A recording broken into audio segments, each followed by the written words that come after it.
Hello everyone, I am Kristen Fung, an SCAA ESSA support staffer, and welcome to the first edition of the 2020 Advocacy and Empowerment Program. This program is designed for sickle cell patients inspired by the Sickle Cell Anemia Awareness of San Francisco. This program will span over 9 months over the year with 2 to 3 hour meeting sessions per month. This program is an education training with experienced sickle cell anemia disease medical professionals and patient community leaders presenting workable steps to broaden awareness and advocate change for improved healthcare for sickle cell patients. And today's session will feature Dr. Keith Quirolo, a medical professional who has more than 20 years of experience as a pediatric sickle cell program of UCSF Benny Hoff's Children's Hospital. His course will discuss the knowledge of sickle cell, the perceptions in hospital, and better equip patients with skills to better interface with medical personnel at hospitals. So please stay tuned after the session as we have a short survey to test your knowledge, and we will provide you opportunities as to how you can become involved with our organization, receive resources, and become an advocate. Please help us make it happen and change the perception. Okay. So what we're going to talk about first is advocacy. And what does that mean? So there's kind of two different kinds of advocacy. There's like a global or a bigger picture of advocacy. So that is kind of what CBOs do, community-based organizations. They get people together to provide awareness and help for people with sickle cell disease. But if you want to promoting the right to equitable health. So how do you do that? Addressing the imbalance of power between the patient and the medical establishment and the doctors. You're in the hierarchy of things as a patient. Sometimes you feel like, you're in this big institution and you're kind of powerless and you're sick and you just have to go along with what people are telling you to do because you don't know that much. So you need to learn more to become an advocate. And you also have to work to change the culture of the hospitals and the departments where people take care of sickle cell disease. You should also be lobbying for sickle cell disease. There was just a sickle cell bill that died in the legislature. And if there had been more, I think if there had been more lobbying, more people behind it, the trouble is, politicians, they want votes and they want money. Just the reality. But they do respond if enough people come out and ask for things. Develop an empowerment, that's what we're doing here, and then providing support for advocates. So you really need to support people who support people who have sickle cell disease. So then there's personal advocacy. So that you can't really be an advocate for other people unless you take care of yourself. You have to take care of your health and stay healthy. So that means healthy eating, exercise, and a healthy mind. So just, do things that make you feel better. And then there's medical self-advocacy, which you need to know something about your disease. You need to know what to expect when you go to the hospital or into the emergency room. If you don't really know what to expect, people aren't just going to kind of roll over you and do what they want to do. But you have to also know yourself. So if you're somebody like me, you don't realize this, but I have a really bad temper. But if I was in the ED, I would have to realize, hey, chill out. Don't start yelling at people because that's counterproductive. So if you're that type of, or you could be the opposite. You just sort of roll over. Somebody says, oh, well, I think you're fine, you can go home. And you're like, yes, I'm fine. But you go home anyway because you don't want to argue with somebody. So there's this in-between where you know enough about your disease, what your problems are, that if someone says something, you don't go off on them and you don't just roll over and do what they tell you to do when you know it's wrong.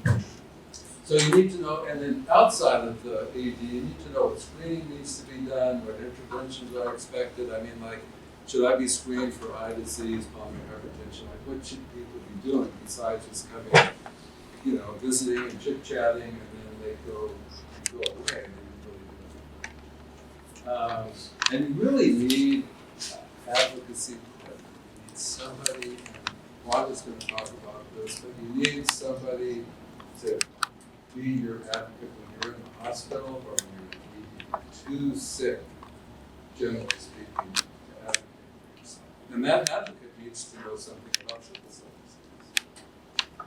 So this is kind of interactive. I want you to ask questions. You can interrupt me anytime you want to. Just say something or wave your hand. I'm kind of deaf, so you have to really yell at me. This is what you should know about sickle cell disease. So you don't need to know absolutely everything.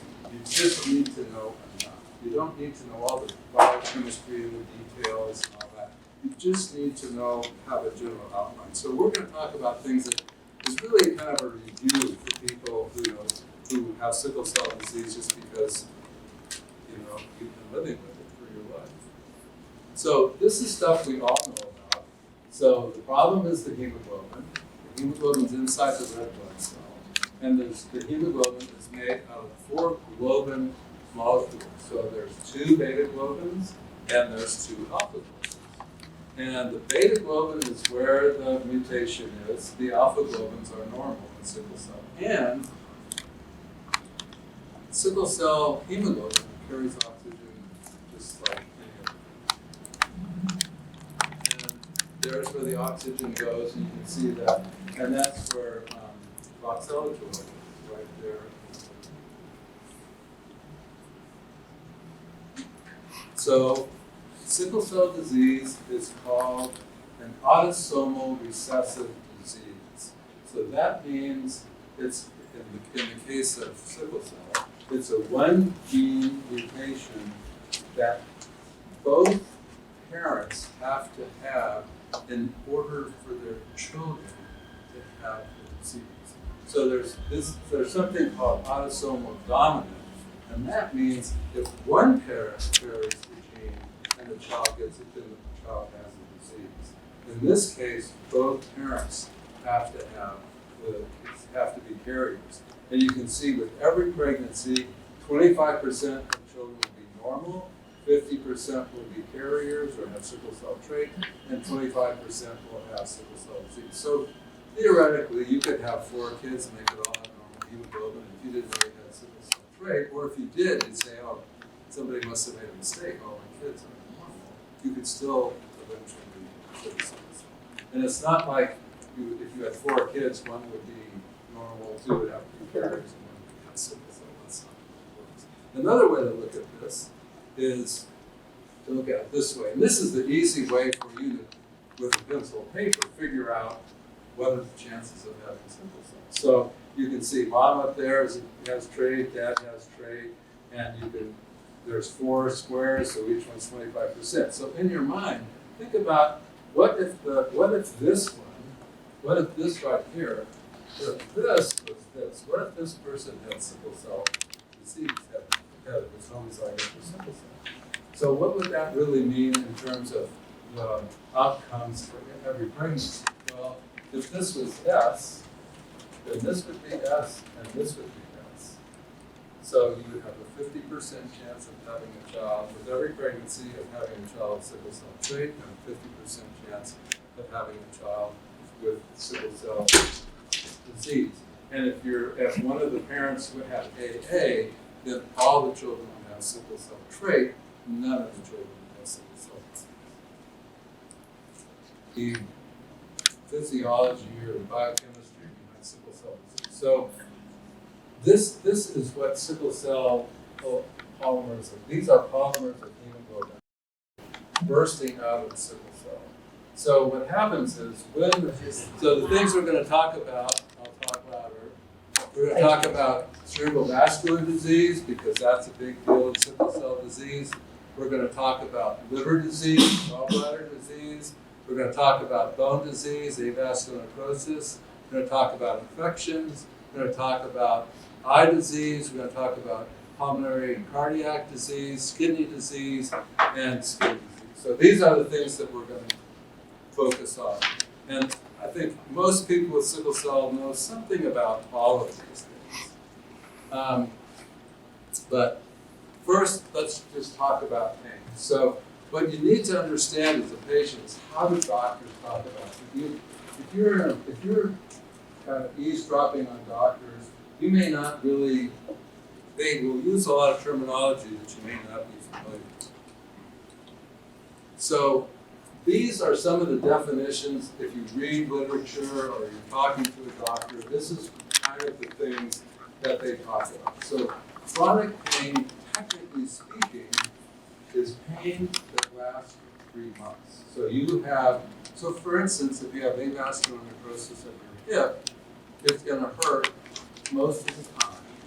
And it's going to be after 3 months, then people in medicine start calling that chronic pain. So if you come in and say chronic pain, if you have chronic pain and the doctor says, well, how long do you have pain? You said, oh, I don't know, a month and a half. They're going to be like, oh, no, that hasn't been. You know, so if you want to get the point, you have to say, I've had this for 6 months and it's not going away. Tolerance is something that people who take opioids have all the time. This is a physiological thing.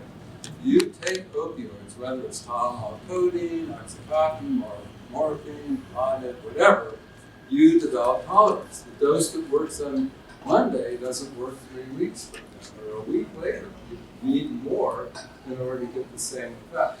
So this isn't something that is unique to people with sickle cell disease. It's anybody who's taking an opioid for more than a week or so. Hyperalgesia is difficult to, we'll talk about this in more detail, but it's sensitization of the nerves conducting the pain to your brain. So we'll talk about this, but hyperalgesia can happen within a week. And what opioids actually do is they make your body more sensitive to pain. So one way to treat hyperalgesia is actually to decrease the opioids, change to a different opioid, but do something, because unlike tolerance, and maybe some of you have experienced this, you're in the hospital and you have pain and they're increasing the dose every few days or whatever, and then all of a sudden they're increasing the medicine, but your pain's getting worse. That's hyperalgesia. And neuropathic pain is damage to nerves, and opioids don't do anything. That's gabapentin and some other drugs that take care of that. Then there's something called neuronal plasticity. Right. So neuropathic, and how do you fix neuropathic? Well, it's damage to nerves. Right. They're actually anti-seizure medicines. Gabapentin is the most common one. And that, because what you're experiencing pain in your brain, right? So these drugs affect the way you experience. And opioids affect pain receptors, but nerve damage is not happening. And you can't fix it. You can't fix it. It can repair itself. That's and there's what, also something called neuronal plasticity, where it's kind of like memorizing things. This is not a good analogy, but it's kind of like memorizing things. If you do something over and over and over, you can like memorize, something, the 10 Commandments. Sure. Like that. So your brain can do that with everything. So pain episodes that happen over and over again, your brain becomes used to that, and those nerve pathways, you use them over and over and over. It's just easier for that message to get there.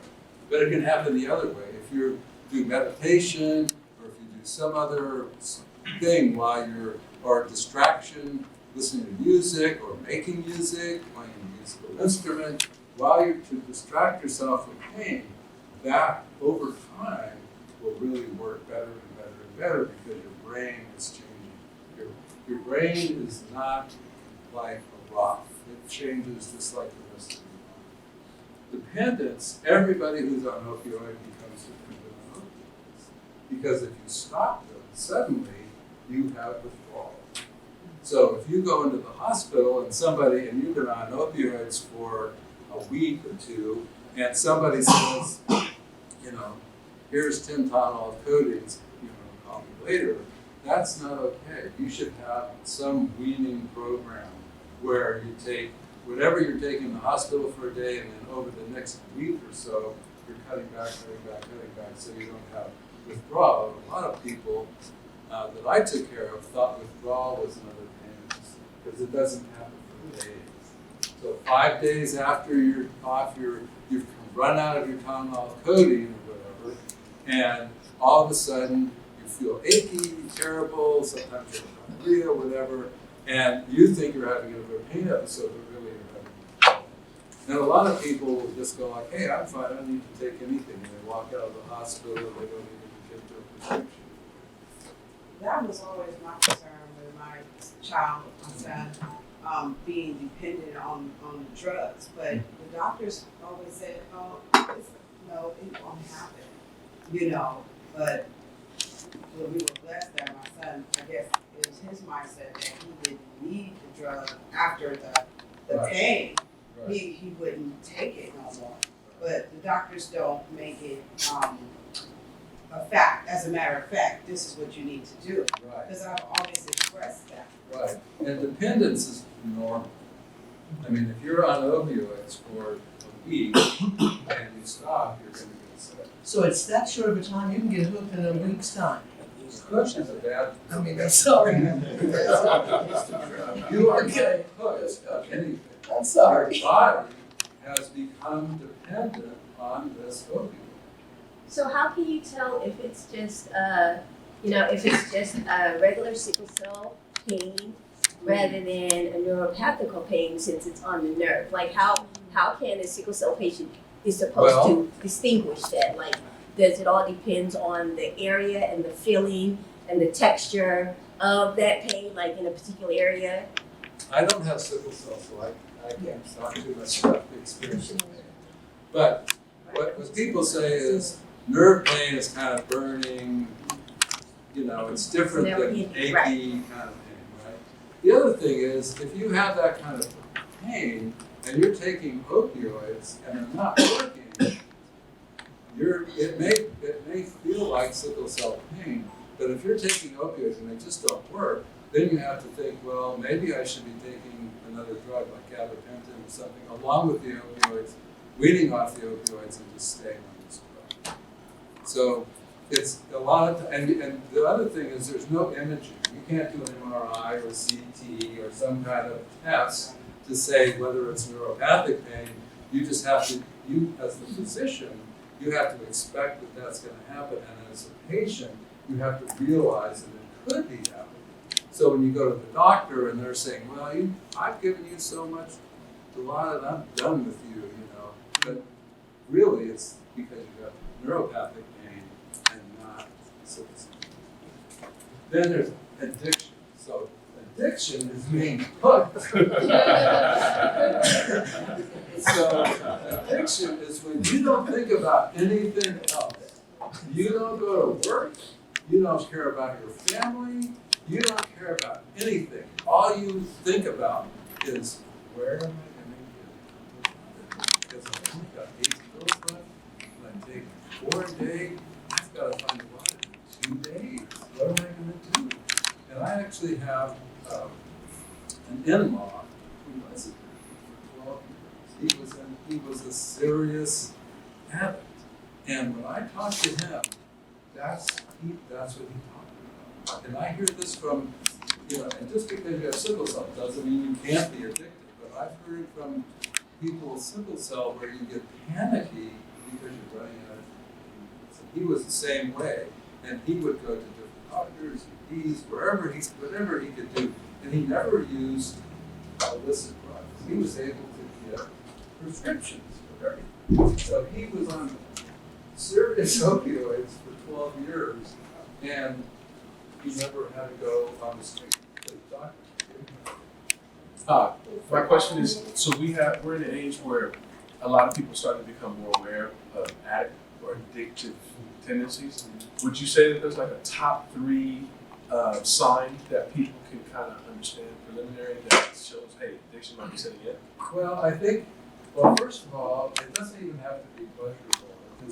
It's basically where you become sort of fixated on something that's more important than and things that used to be important. You know, that's the main thing. We're always looking for something. And it could be, you can be addicted to video games. So like here we have family having dinner, whatever, and everybody's talking and you'll go, this is boring. I'm going to take off right now. Do that. Then there's something called pseudo-addiction. And this is a made-up word for people with sickle cell. And what it is you go into the emergency room, you're 26 years old, you've had sickle cell since you were 26, and you remember everything from 10 on.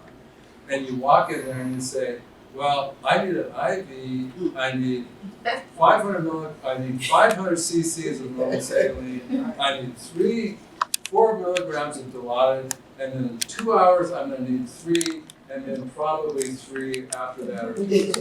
And so the doctor goes like, oh my God, this person's an addict. They know exactly what they want. They're not coming here for therapy. They're coming here because they want me to give them Dilaudid. And so this is what this is. And the other thing is that you don't get it. They say, you know, use an expletive, and they say, I'm not going to give you that. And then so you start really losing it. And I know what I need. Don't tell me I need 1 milligram of morphine when I used to get 3 milligrams of Dilaudid. I don't even want to hear that. And so then you get into a fight with the guy or the girl, and that's called pseudo. That's something that was made up for people. This is your brain and your spinal cord, and then I'm going to talk to you about what happens in your body when you're having pain. What happens in your nervous system. So this is the brain. This is the brain stem, which is like right back in here. So your breathing centers and everything are in here. Your heart rate. A lot of things that probably are pretty important are in this part of your nervous system. And then your spinal cord goes all the way down. So there are pain receptors, and so your pain starts right there. So something happens, it could be, if you know, for me it would be falling off my bike or something like that, or out the shop cutting myself with a knife or whatever. There's a receptor that tells you, hey, you're having pain. And that receptor goes into your nervous system. It actually goes across the spinal cord and up for whatever reason. And then it goes further. In this area is where the signal goes from one part of your nervous system to another. So it goes all the way up, and this is where you feel the pain and you can localize the pain. These things are where you experience things that aren't pain, but you feel nauseated, you don't feel good, you're freaked out because you're thinking, oh my God, am I going to die this time or what? You know? And so that's where you actually feel the pain and you localize it. The other areas are areas that are experiences that you have neurologically that are also part of the pain experience. Right here is interesting because everything is going this way, but these nerves that way. And so what's the deal with that? They're going in the wrong direction, right? So that is where your body decreases the pain sensation. So your body, your nervous system has the ability to decrease pain normally. So you may still have pain, but there's a way that you can actually decrease that pain. And this was discovered during, I think, First or Second World War, when people would have these horrendous injuries, on the battlefield, but they wouldn't have any pain. They would lose their leg or whatever, and they were like talking to you like there was nothing wrong. Because under those circumstances, your body is able to just turn on. And you can do that on purpose. So stress, different emotions will affect your pain. The expectation that you're going to have pain, like if you're going to get a shot, you're going to get immunized, and the nurse is sitting there filling out that that syringe, you're going like, oh, this is gonna hurt. But if but you can tell your mind, this isn't gonna be so nasty. Because your emotions, its expectations, change the way you experience pain. And that's why distraction works. That's why doing music, doing a video game, watching television, maybe writing in a journal, whatever you do to distract yourself. And then in the hospital, I can't tell you how many times I heard this, is, well, that kid's okay, they're sitting there playing a video game. If they were really sick, they wouldn't be playing a video game, they would be rolling around acting like they were in pain. But they were controlling their pain by distracting themselves. And now music therapy, if you go to sickle cell meetings, music therapy is a big thing. Because music therapy, making music, singing, playing an instrument actually decreases your pain. So along those lines, people who say exhibit high pain thresholds, are they more likely to be not believed by the doctor as well? Something like earlier strategy. So Well, in those cases, the high pain threshold is more like, I think, everything is about your psychology. So I think some people react more, like some people I talk to, you anticipate the pain, you feel, and the way pain works in sickle cell disease, you actually have like a program, and you guys who have sickle cell can tell me if this is true or not. But you sort of know you're going to have a pain crisis. You just don't, whatever that feeling is, you have it, and you think, oh, and it may be last a day or hours, but you know something's happening. And right there, some people, their expectations and their stress, they kind of like freak out. And they just kind of become overwhelmed. Other people, this downward nervous system thing is working better, and they actually can just like suck it up and not apparently from me on the outside, not apparently have as much pain. And what I did for about 6 months or something like that, I asked kids who came in adolescents and young adults what they meant when they rated their scale, pain from 1 to 10. So what does a 1 mean? What does a 2 mean? What does a 5 mean? What does a 10? What's a 10? And it was all different. Because everybody gave me it's a personal thing. So when someone asks you what's your pain and you say it's 5, in their brain, they know, they have an idea what they think is 5, but it's not what you think it's 5. And 5 for someone with sickle cell may be a 10 for me. So when you say and frustrated people will say, my pain's a 20. What are you talking about?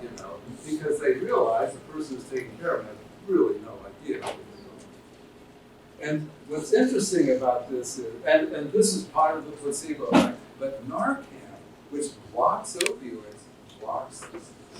So this is a real physiological thing that happens in your body, and because of neuroplasticity, you can make this happen. But it's not easy. It's like you really have to work at it. So you're not going to do it in a week.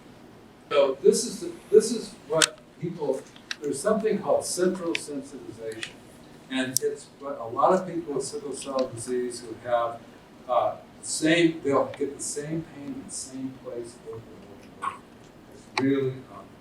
So they'll always have pain in their hip, but when you look at it, they don't have AEP, or in their arm, or they have bilateral symmetrical pain. It's always in both arms.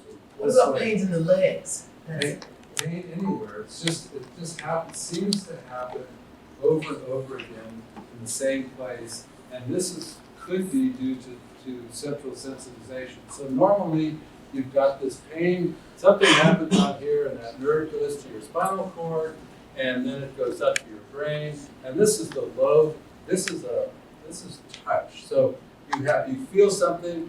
It's not painful, but you can localize it, and you know it's not. It's just touch. And that's what this is down here. But what happens if you have pain over and over and over again, and this can happen with opioids. This is why opioids can sometimes cause problems, is because your nervous system gets hyped up because of the pain. And the opioids, nobody's really sure, but opioids actually contribute to this. So people who are on opioids for as little as a week, and it depends on the person, can develop hyperalgesia, meaning that the pain that they're having becomes worse. And it's because this receptor is being utilized so frequently that it changes the way the receptor is increasing the pain experience to your brain. And this is called allodynia, which I haven't seen very much, but I know a lot of people, when they have pain episodes, they take their gown off, they just feel creepy, their skin kind of hurts a little bit, and that's allodynia. And that's because this receptor is actually supposed to go to touch, but it's actually activating the pain receptor. And these nerves are like right next to each other. This isn't like it's a freeway. They're all together. So that's what hyperalgesia and allodynia is. And then there's something called peripheral sensitization. And people without sickle cell disease can understand this. And it's tissue damage. So it's kind of like if I fall off a bike and I hit my elbow, it hurts for days. And if I hit it again, it hurts even more. And that's because you have this inflammation. So you have tissue damage, inflammation, and these are the neuropeptides and the serotonin are neurotransmitters, but they're also involved in this peripheral sensitization. So you have a high threshold receptor that turns into a low threshold receptor. So all of a sudden, a nerve that probably would never be fired or utilized becomes activated and you're having more pain. But, so you know your pain in your body better than anyone. So I've seen people with sickle cell disease who go to the emergency room and they're having pain, and the doctor just like blows it off. Oh yeah, you're going to. But the patient is saying, no. This, I've never had pain like this before. This is really different. And they get this referral. But you know your pain. This is why you need an advocate. Someone there can say, no, wait a minute, I know this person. The pain they're having, the way they're responding is not the way they usually do. You need to do something else, a CT, an MRI, or whatever it takes, either an X-ray. Maybe they have AVN, maybe they're having acute chest, they need a chest X-ray or something like that. And I have seen medical problems missed because people misinterpret. I'm gonna stop you right there. So, and that's To take a breath to acknowledge ourselves and our partner. So just a nice inhale through your nose, nice and smooth exhale. Just doing a couple breaths. And next we're gonna just play catch with your partner. So playing catch, someone's gonna have a ball, just tossing the ball up and just playing catch. So you can play like you're doing, like it's a big ball, it can be a little ball. We're just feeling our bodies right now. You can play with the distance, you can be further away, a little closer. Let's do a couple more tosses. Close with a couple breaths with your partner. And once you've taken those couple breaths, you can find your seat. So a nice deep breath through your nose, nice and smooth through the mouth. Thank you. So that was just a playful exercise to allow us to feel our bodies a little bit, get into our bodies, and it's just doing whatever your body could do. So not asking your body to do too much, but just a nice fun exercise that you can do anytime. So thank you. Thank you. It's going to be a little blurb on your immune system or fever. Why you should pay attention hypertension disease have more problems with infections is because as infants and young children, they lose their spleen. So the spleen is an organ on this side of your body. It's about as big as your fist. And it filters all your blood. Inside of that organ are a bunch of white cells, so bacteria go through there.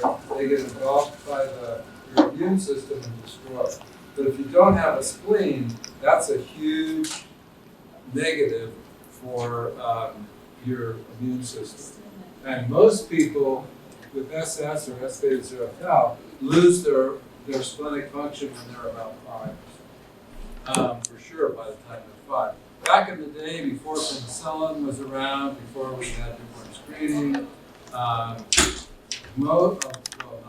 many children with sickle cell disease died before they were 3. So if you go to Africa or places where there's no health care, you don't see a lot of adults with sickle cell because they don't survive for it.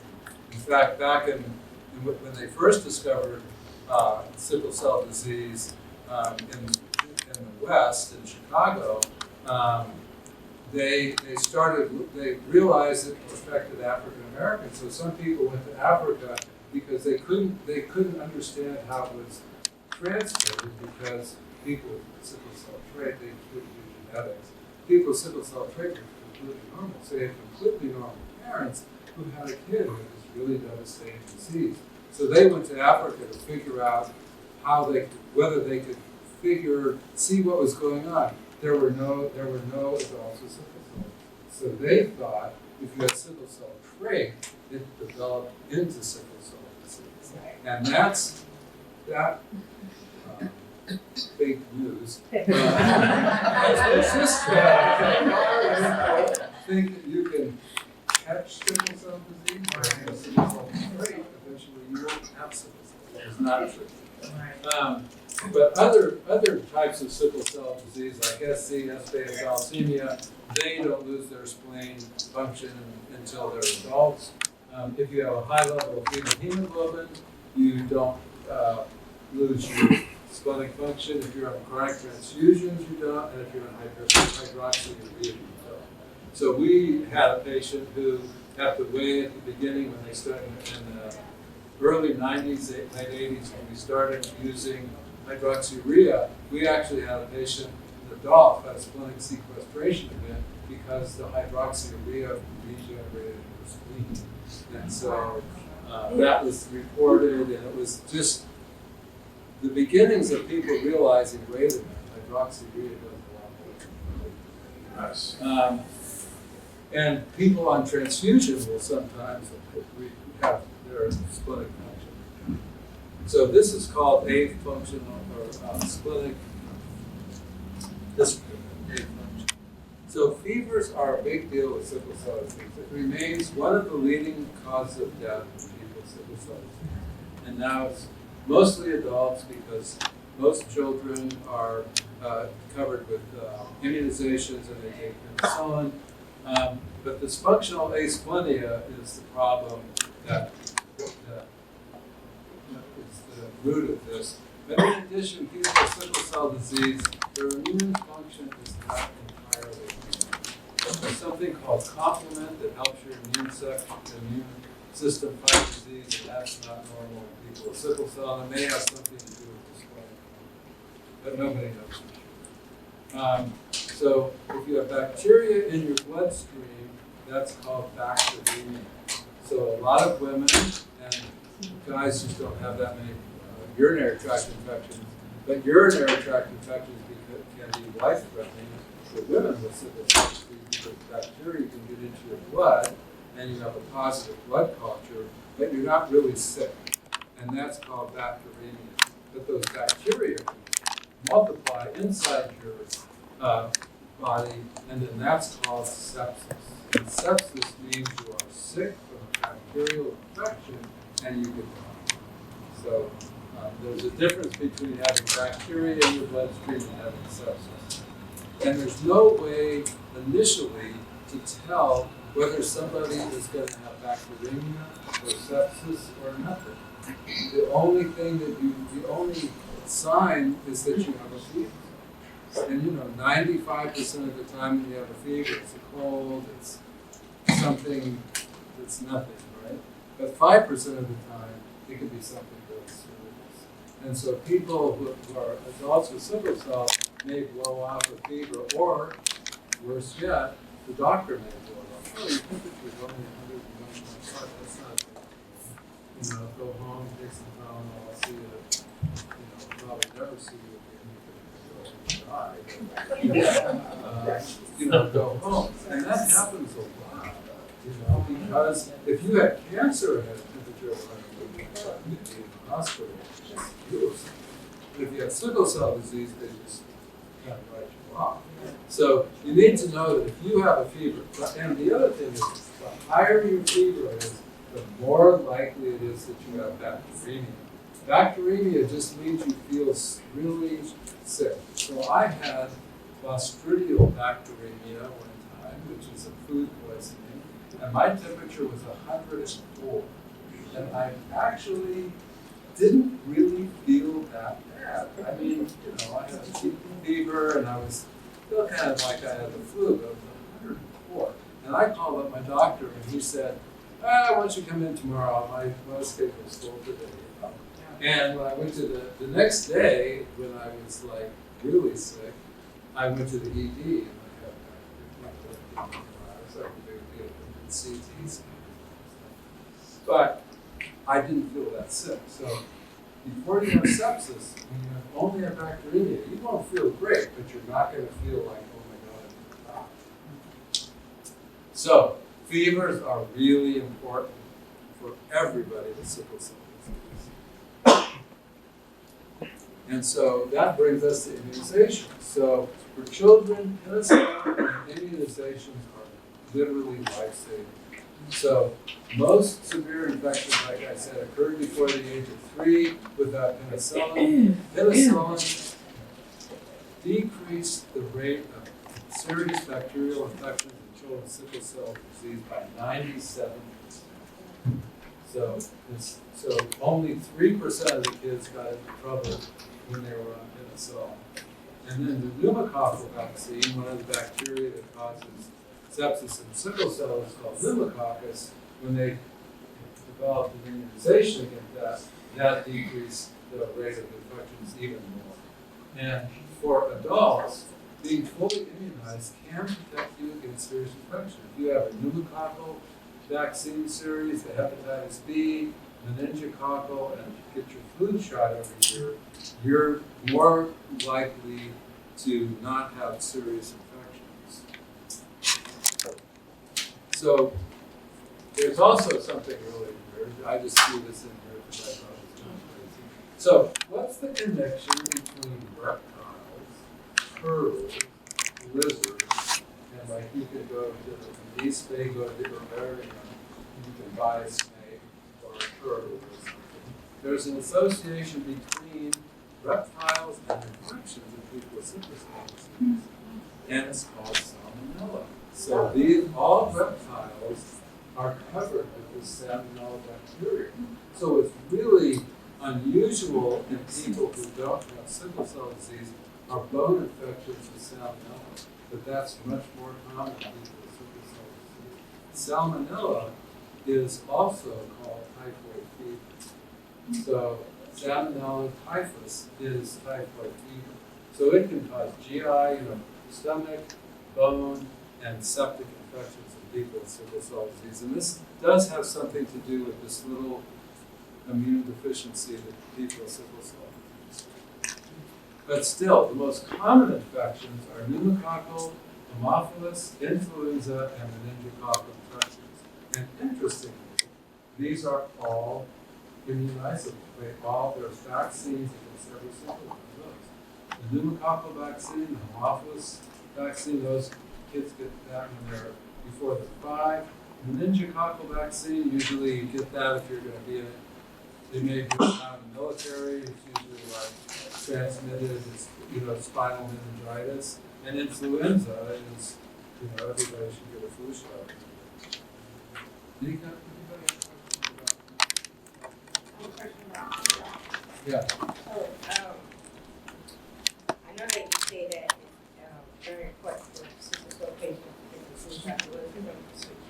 What if you don't get your flu shot? Well, if you're not around anybody who's sick, you probably won't get the flu. Some people, like if you walk around in San Francisco or Oakland, whatever, you'll see people with masks. Those people could be people who don't want to get the flu shot, and they don't want to get the flu either, so they wear a mask. And the flu shot, you know, the weird thing about the flu is influenza it travels around the world seasonally.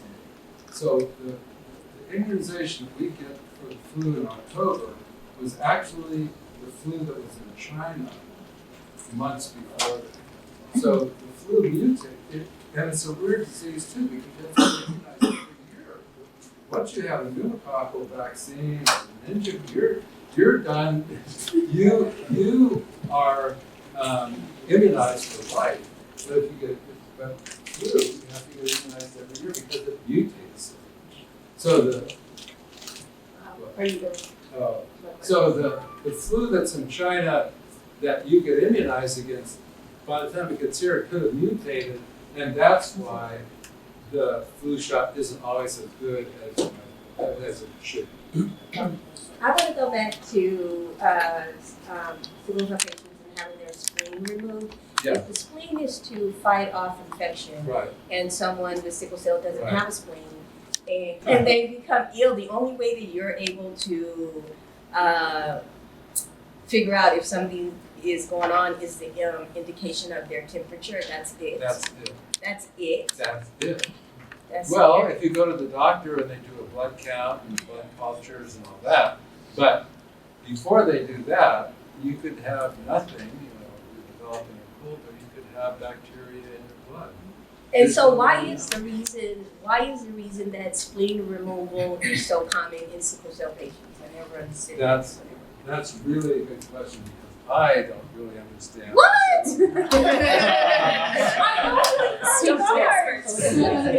this is the weird thing about splenectomies and sickle cell disease, and I swear this bugged the Jesus out of me for the whole time. So if you have sickle cell disease, you have splenic dysfunction when you're for sure by the time you're 5, right? Your spleen doesn't work. But people stop penicillin in children when they're 5 because the first penicillin study was only up to 3. So nobody really knew what happened after 3 because the study only enrolled people who were newborns to 3 years of age. And so they did another study which was much later, and to me it didn't answer any questions. But they decided that at 5 you could stop penicillin in people with sickle cell. But if you had a splenectomy, you had to be on penicillin for your whole life. So that just didn't logically So when you have your spleen removed, being a sickle cell patient, are you more acceptable in getting infections and higher fevers? No. Okay. If you have a splenectomy or you don't, with SS, not the other ones, but SS, you're just as likely to have a severe infection as somebody with a splenectomy. Your splenic dysfunction is the same. But I never took kids off of penicillin because of that. I thought, if you have SS and your spleen doesn't work, and penicillin prevents infections, why are you stopping it when you're 5? So what if you're allergic to penicillin? Amoxicillin, erythromycin. Anything in the cylids? What? Erythromycin. Erythromycin. Okay. There's other vitamins. But, eventually you've been exposed to enough different bacteria that the risk of sepsis goes down as you get older. But it's still there. And what I used to tell patients when they were like teenagers or 12 or whatever, I said, if you want to take your penicillin, take it, but don't take it like once a week. Because if you take it intermittently, you're actually creating resistance to penicillin in your body. So it was either you take it all the time, and you just have to realize if you don't take it and you have a fever, you should be seen. We're going to stop that one, and we're going to talk about your brain. Okay, so there are 4 types of injuries that are found in people with sickle cell disease. And there's stroke, which is like the blockage of a blood vessel and the brain dies. So that's like a person who has a stroke or hypertension or whatever, and they can't use an arm or their leg, or they can't talk or something like that. And that used to happen. 1 out of every 10 kids with sickle cell disease had a stroke. So when I started, there were just a lot of kids with strokes.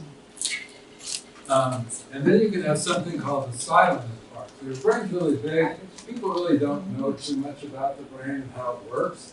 And so if there's a stroke in the motor strip where you move your arms and legs, goes along the side right here. So if you have a stroke somewhere else, in the frontal lobes, back here, nobody's really sure. Well, probably a neuroscientist would know, but I don't. That could be completely silent.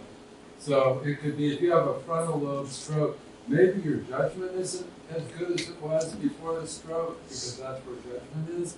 But you're totally normal otherwise. People just wonder why you don't wear your helmet when you're riding the bike. That's a good one. And then there's injury without cause. And there's some evidence that people with sickle cell disease have really subtle injury over their lifespan. So like, if you took a brain MRI of my brain, I'm 73, so if then I probably have all kinds of little teeny strokes going on, and that's why I can't talk to them. I think it's because you're dead. Many people feel that this injury without cause is because of anemia.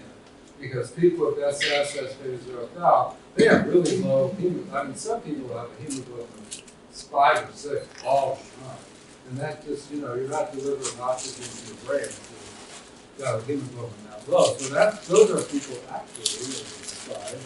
They're the people who do best with hydroxyurea. So the lower your hemoglobin is, the higher it goes on hydroxyurea, the more people's hemoglobin. And then there's intracranial hemorrhage, and that's a blood vessel bursts in your brain, and it fills your skull is enclosed. So if there's only so much room for your brain, so if you have bleeding in there, that could be life-threatening. That doesn't. It usually occurs in adults. It's not. It's maybe a little more common in people with sickle cell disease.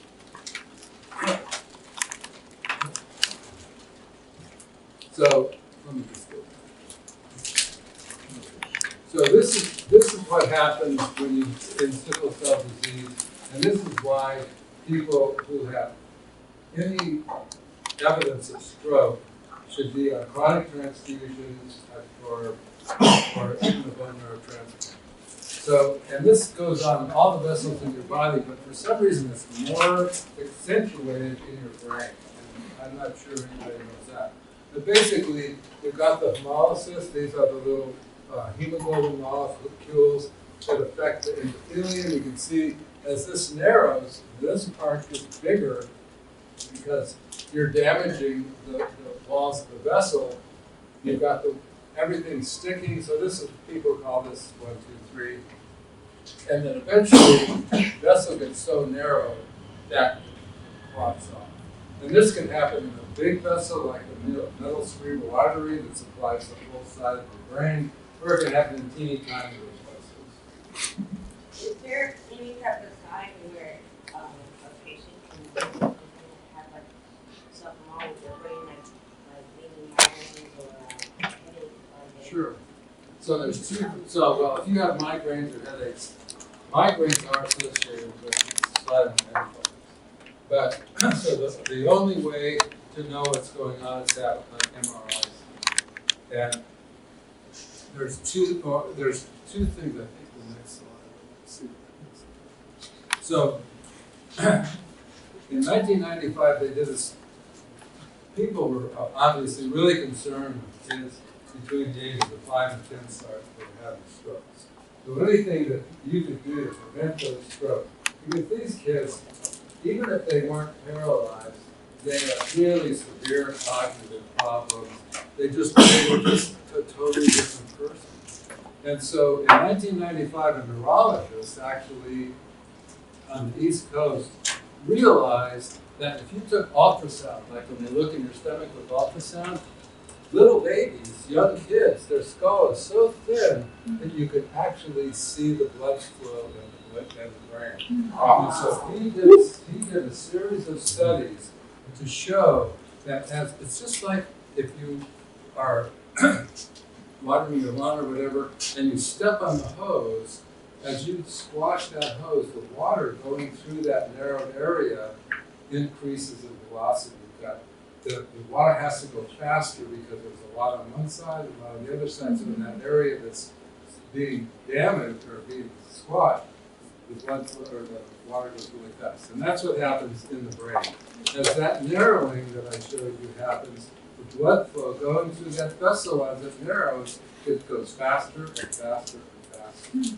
And he did a series of studies to show that if the velocity of the blood going through those vessels reached a certain point, 200 centimeters per second, those children ended up getting a stroke. Because they didn't know what they didn't realize, they're trying to figure out if they could predict strokes, and nobody actually thought they could.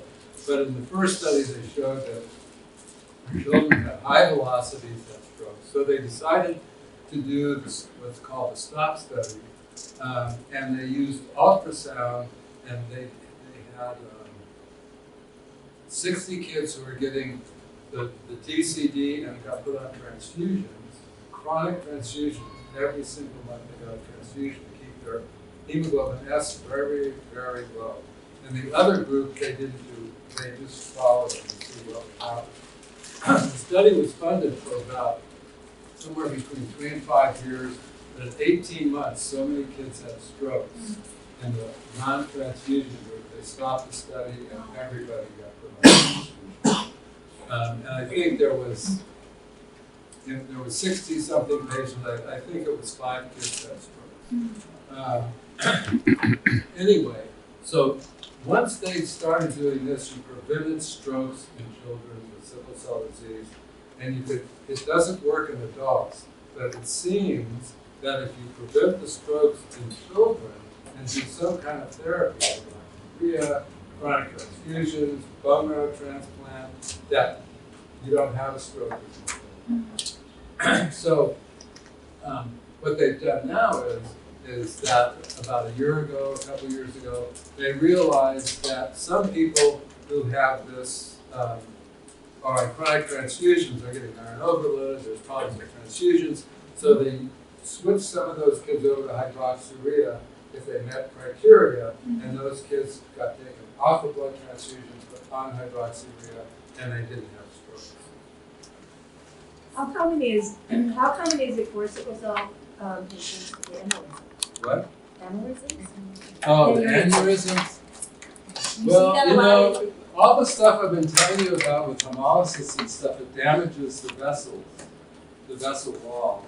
And I don't think anybody, it's just a hypothesis that causes aneurysms in people with sickle cell. But, I took care of kids for a little over 20 years, and I saw more than what you'd expect people who have intracranial bleeding.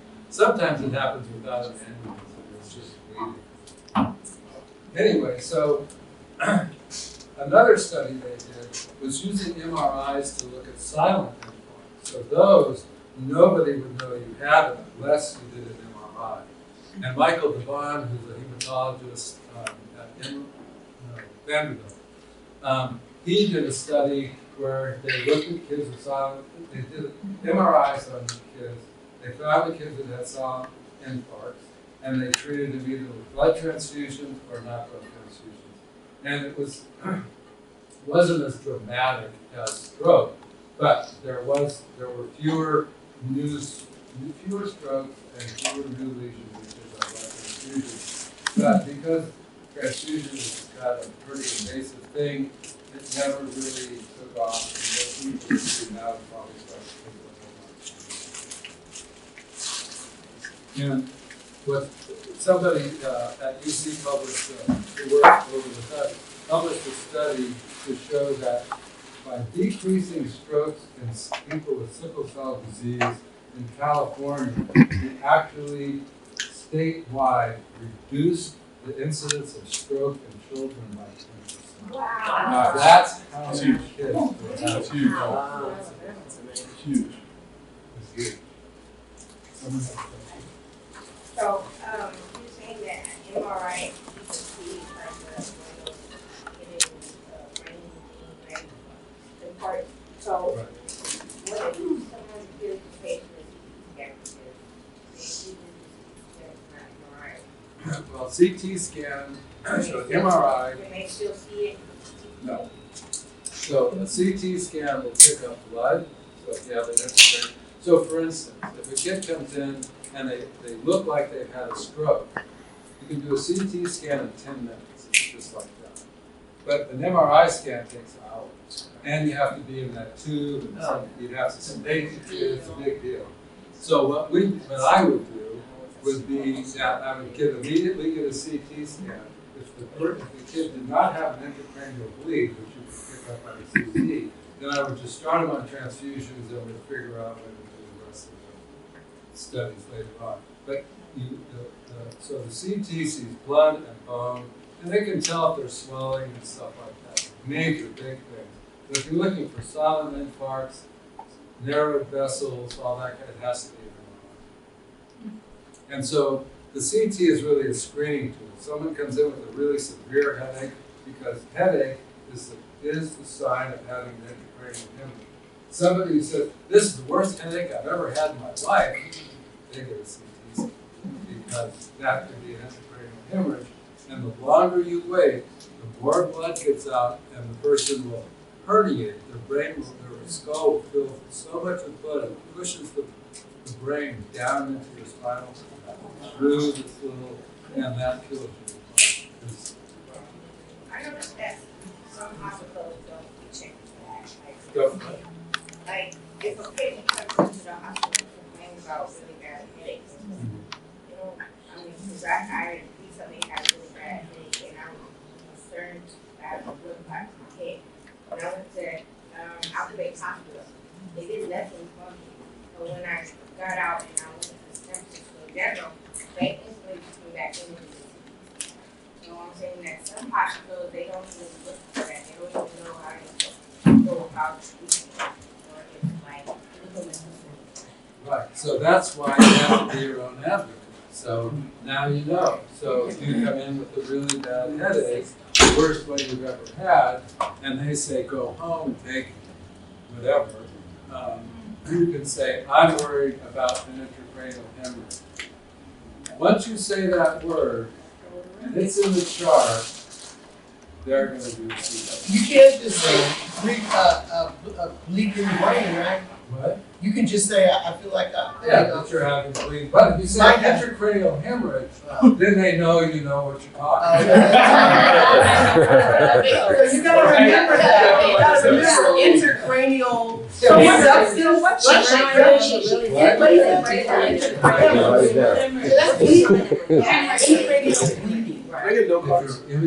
Hemorrhaging, if you're hemorrhaging, is there like a symptom? The only, well, initially you have a really, really bad headache. It's usually localized on one side. Does it create vomiting or anything like that? Then the next thing is you start vomiting, you may actually have a seizure, but you know, by that time, like, what are they doing? They're sitting watching it doing nothing. And then eventually you go into a coma, or you start having, you know, you can't talk, you can't move, but by that time you have a really severe bleed, which can, but the good thing about it, is that once they remove the blood, you're totally fine. So what you're experiencing is pressure on your brain. What you don't want to have happen is the brain go down into the. So it's pressure? What? Is it like pressure? Yeah, so, and if it lasts long enough, so if you had increased intracranial pressure for a week, well, that's going to, or maybe more than a day, that's going to damage your brain. But if you have the blood removed right away, you don't have any symptoms. And I've seen, kids, I never saw someone who didn't have the blood removed. It's a big deal. It's brain surgery. But it's like it. Okay, so now we'll switch over since we're talking about blood transfusion of blood in your brain, we'll talk about your blood. So when do you need a blood transfusion? And what do you need to know about blood that someone is going to transfuse you? Yeah, I know your blood type. So, you need a blood transfusion whenever you have severe anemia, which means you have a high heart rate, which is hard to tell if you have pain. If you have a high heart rate, you have low hemoglobin, less than 5, then you need to be transfused emergently. Because that low of a hemoglobin, your body is not functioning normally. There's another lab test called the reticulocyte count, and that is, well, if you really want to freak out a doctor, if you walk in there and they say, oh, your hemoglobin's 6, you're fine. You say, well, what's my reticulocyte count? Because they'll start listening to you after that.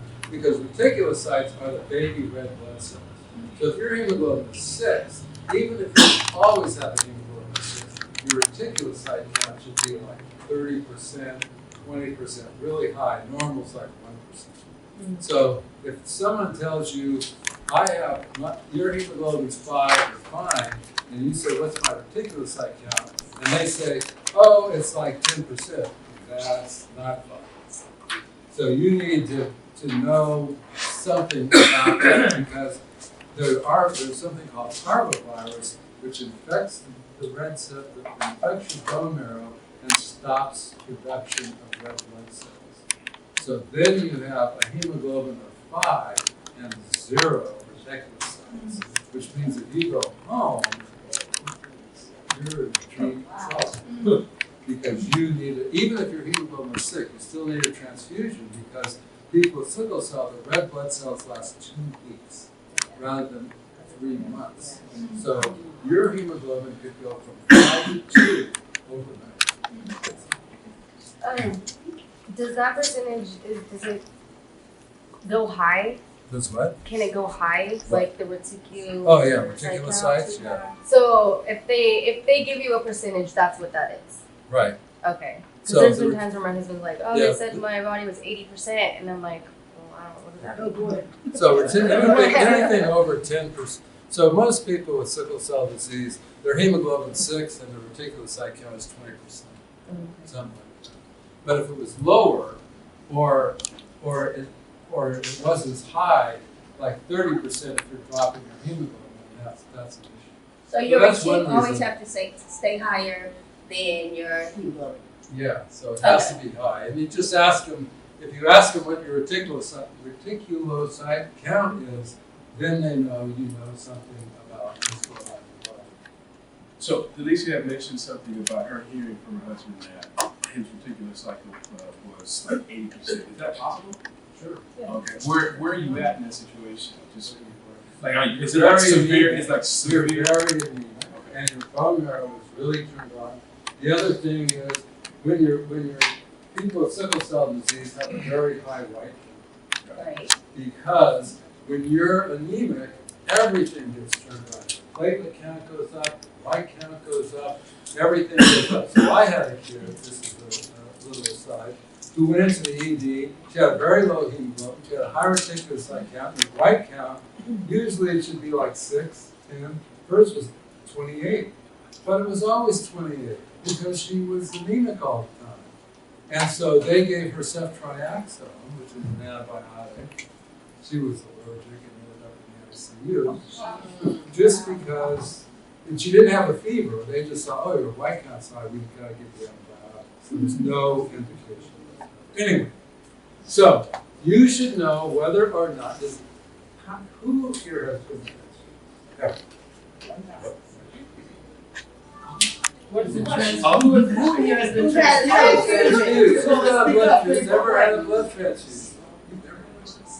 For me? You made from, yeah, you made Raise your hand. Raise your hand. Okay, so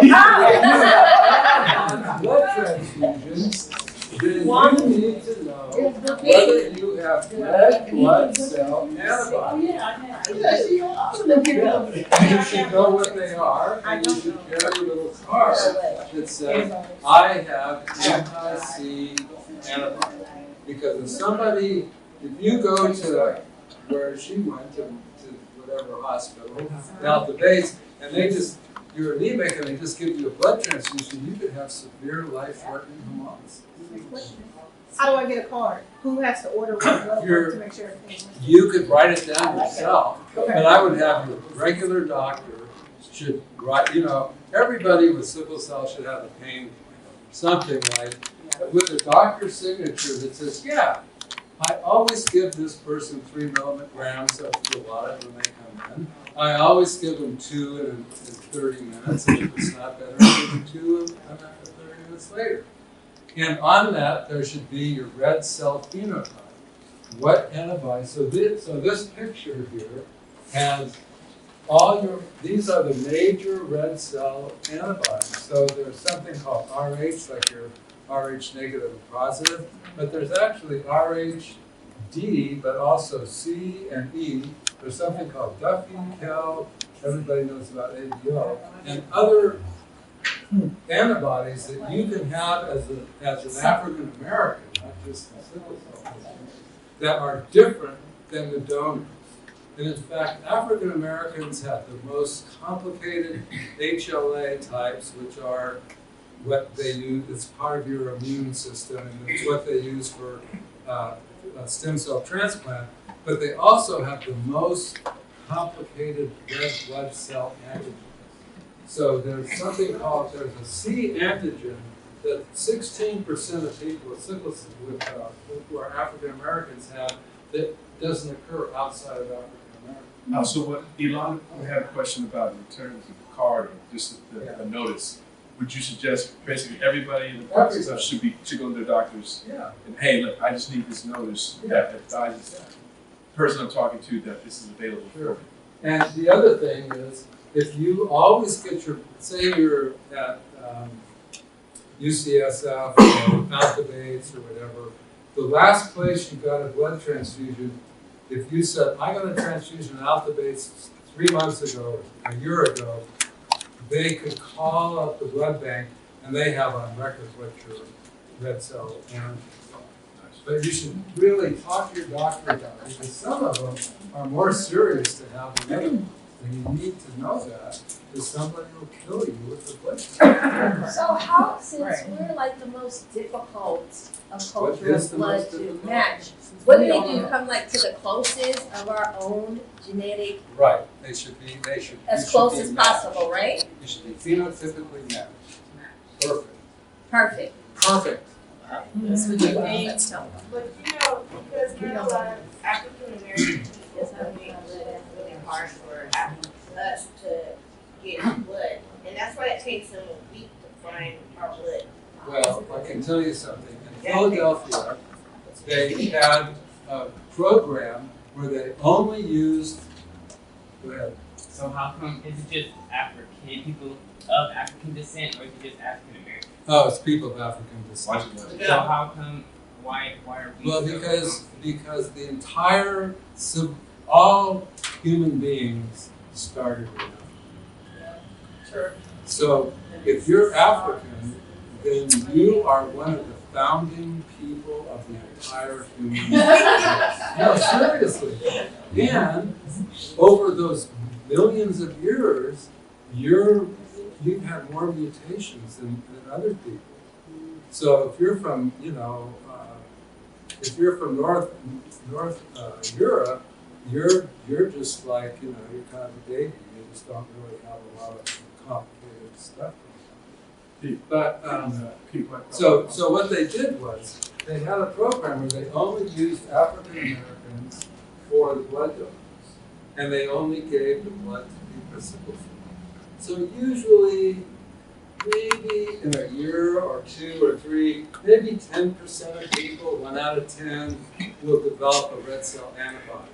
And that program 60% of the people develop antibodies in 3 years. So what was the problem? What do you say? It's a red blood cell.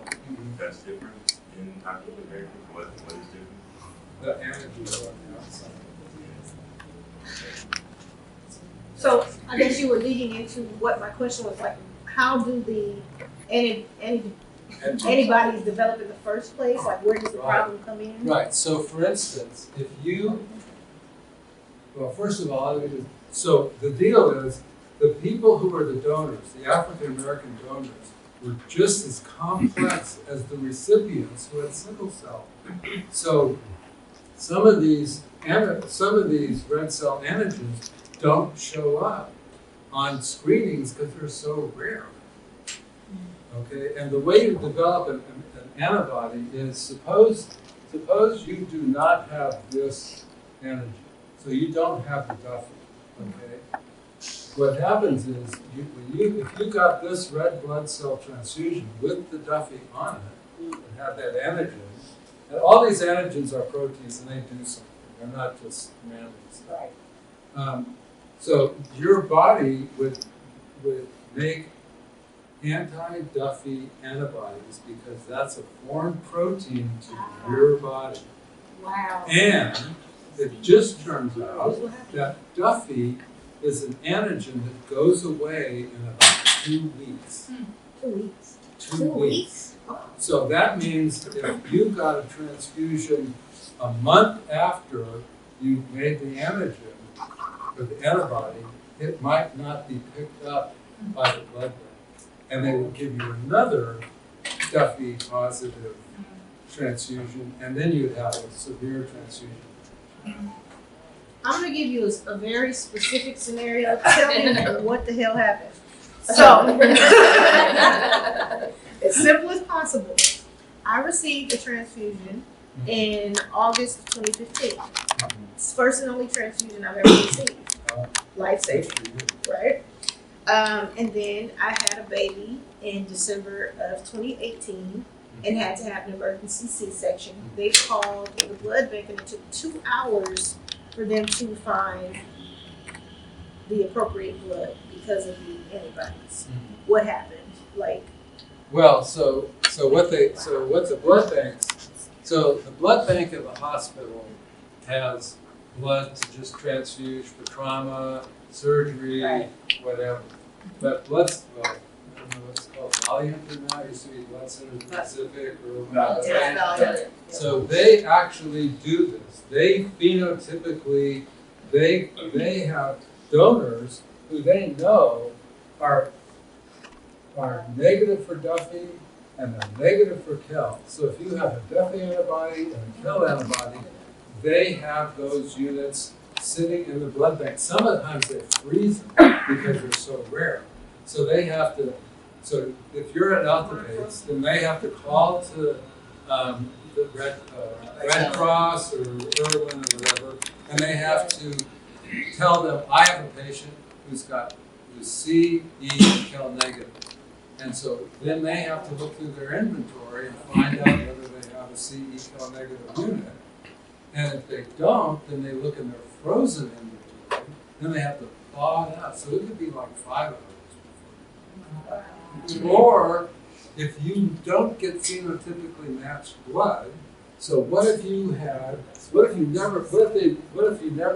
get people phenotypically matched blood, and they made an antibody against Duffy, an antibody against Kel, and an antibody against Big E. How hard would that be to find out? Really hard. So you would have to go, you might take, we had a patient who in the United States, there were 2 people who could donate. Wow. Wow. And one was in Florida and one was in North Florida. Wow. So I probably and there's a New York blood bank has a rare blood protein, and they were able to find those 2 people. Wow. And so, one time he got acute chest syndrome, and they got those 2 people to come and donate. Wow. So he got fresh blood. And then those two people were willing to come and donate immediately for sickle. So if you get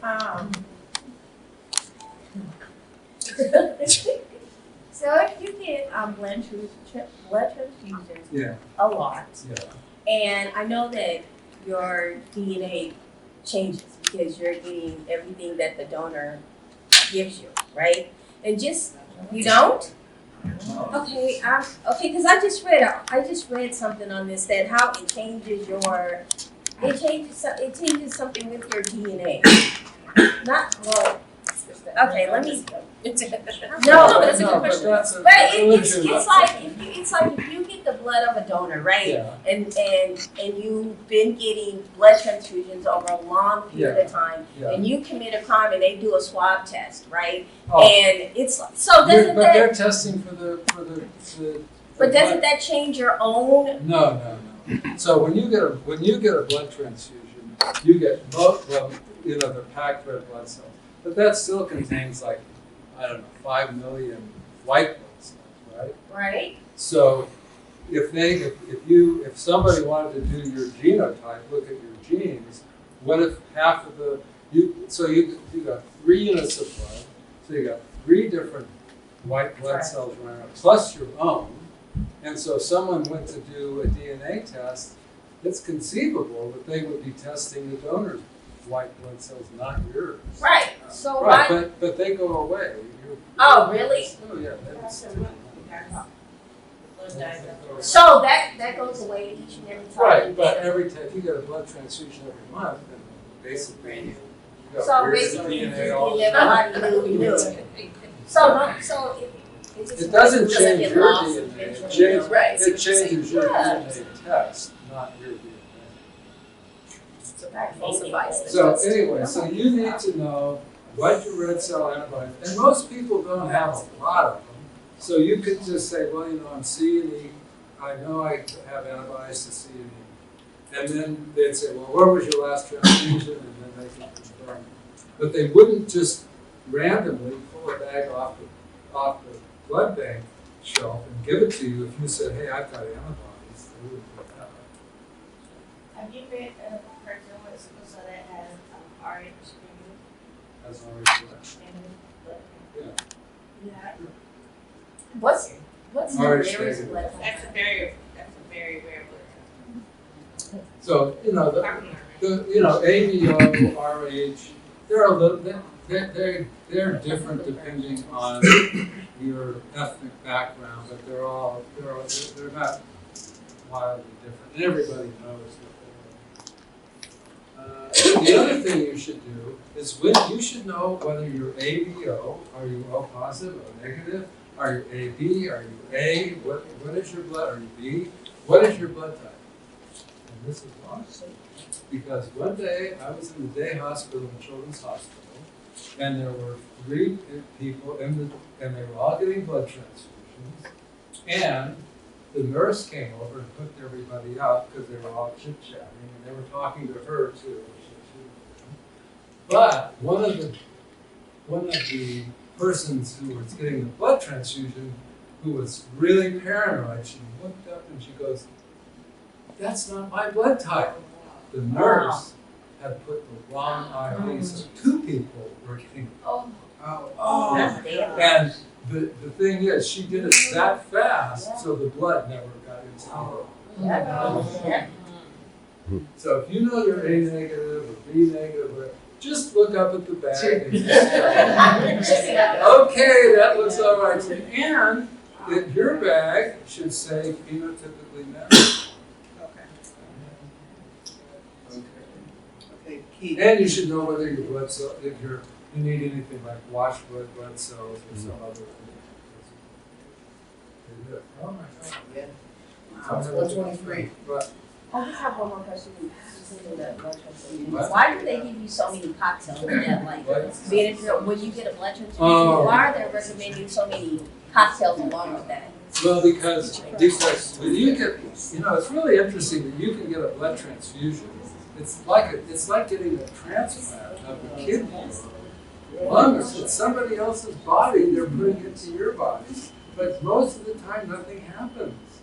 But if this is an example, if you're allergic to peanuts and somebody's eating peanuts while they're donating blood, guess who has a peanut reaction? So that could be the same as for if somebody has eczema or if somebody has psoriasis. If they have some kind of immune thing going on, or the proteins in their blood are different than yours, you get itchy and whatever, but, that's why they do. So there are two kinds of, we're going to run through this because I've only got a couple of minutes left and I've got 90 slides. So there are two kinds of transfusions. There are simple transfusions, like in this cartoon, where they just put the blood and they hang it and they put it into your body, and you get all the blood, you get all the iron and everything from that blood transfusion. And it takes about 4 hours to do that. And then you can have an exchange transfusion, which if it's automated, it requires a trained staff, a machine, and some doctor who knows something about it. And that only takes an hour and a half. No. That takes an hour and a half. Some places, some other places take all day. Yeah. Well, that's because the nurse is doing it manually. Yeah, they don't have a machine. Right, they don't have it. So maybe you should.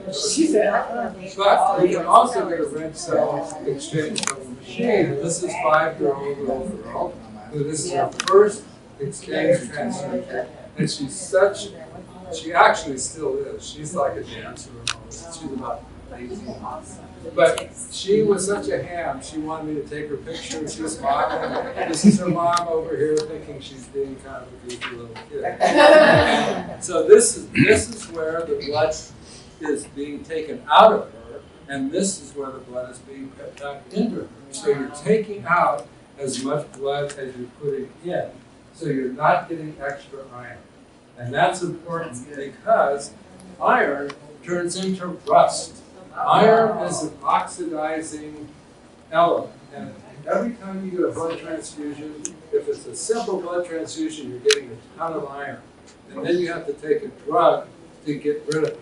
There's a test they use called Serum Ferritin for your iron, but it's increased abnormally in people with sickle cell disease because you have inflammation. So if your ferritin is 3,000, that doesn't mean that you have the same iron overload as if my ferritin is 3,000. And they have to do a study with an MRI or something looking at the iron in your liver, your spleen, whatever. So it works for you. So if yours is 3,000, 3,500, 4,000, that means your iron is going up for you personally, but it doesn't mean anything. It doesn't correlate with other people. And you need to take a chelator. If you don't, one of the things that people die of with sickle cell disease is iron in their liver. They have liver failure and they die. And you don't have to be on chronic transfusions. If you get, you have a pregnancy and they do transfusion because you have bleeding, you get anemic, they do another. By the time you're 40, you've had like maybe 30 blood transfusions, and nobody's ever looked at your iron. I have friends who have sickle cell, and I say, you went somewhere and got a transfusion. What did they say your ferritin was? And they said, well, they never told me anything. I don't know what my ferritin is. I don't know what my hemoglobin was before the transfusion. I don't know what my hemoglobin was after. That's BS. You need to know that. That's your body. They're doing something to you that could cause you serious trouble. You should know about it. People with sickle cell disease, they have vitamin D deficiency is really common. Vitamin D is made in your skin, and if you have pigment, you make less. If I go out there, I'm going to be making pee like crazy because I look like a sheep. But if you go out there, you're not going to be making as much vitamin D as me. And so most people, most African Americans and people with sickle cell are vitamin D deficient. Vitamin D and calcium build up your bones, so osteopenia, or low bone density, is really common in sickle cell. This is what's normal, and this is osteoporosis. The other thing that goes on, if you have hemoglobin S, your bone marrow is packed with cells trying to make more blood.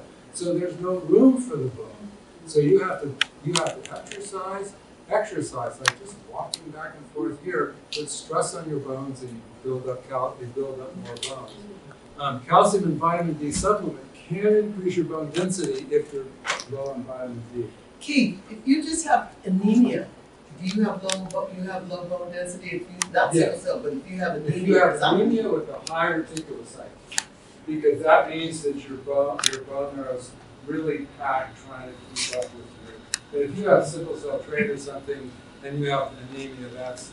Oh, okay, so it's okay. I'm good.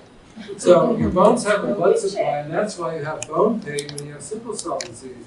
If you have an occlusion of this little artery right here, then your bone is going to die, necrosis, and you're going to have a lot of pain. So your bones have a blood supply, and that's what can cause problems. But AVN of avascular necrosis, or death of this part of the head of your femur, is really common in sickle cell disease. 30% of adults have AVN. They have sickle cell disease. And the reason is there's only one vessel that supplies this part of your femur, and if that vessel gets occluded, then the whole hip dies. And it's really painful, really painful. And I've seen kids as young as 12 get a hip replacement. And this is what it looks like when on an X-ray you have this. It should be this round ball on each side, and you can see this is actually fused. So if you don't do anything, the bones get damaged on the pelvic side and the hip bone side, and they fuse together. You can't sit in a chair, but you don't have any pain because everything is fused together. And you can still get a hip replacement. And so this person would look like that. So your liver and your gallbladder. So because you're hemolyzing so much, you have a lot of bilirubin that's being made in your body and your liver, and the gallstones can be increased in people with sickle cell disease. And so those are usually gallstones that aren't made. They're not like cholesterol. They're which you can break up. Like some people say they have gallstones and they get ultrasound and breaks it. That's cholesterol. This is bilirubin, which is like they are like blocks. So you can't do that. And sometimes they don't have any problems. But if you're having pain and other stuff, usually you'll have a cholecystectomy because those little rocks could go in and they can block this vessel or this bile duct right here. So all the bile backs up in your liver, and that can be life-threatening.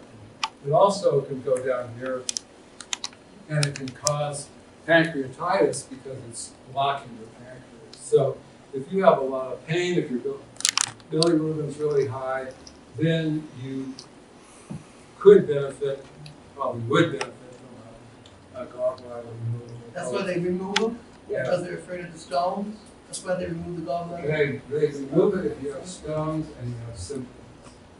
And usually the symptoms are, intermittent pain. And at that point, it's really up to you. If you just are done with it and you don't want any more pain, then you can have your gallbladder removed. But some doctors would say, oh, you're not going to die from gallstones, so we're not going to do it.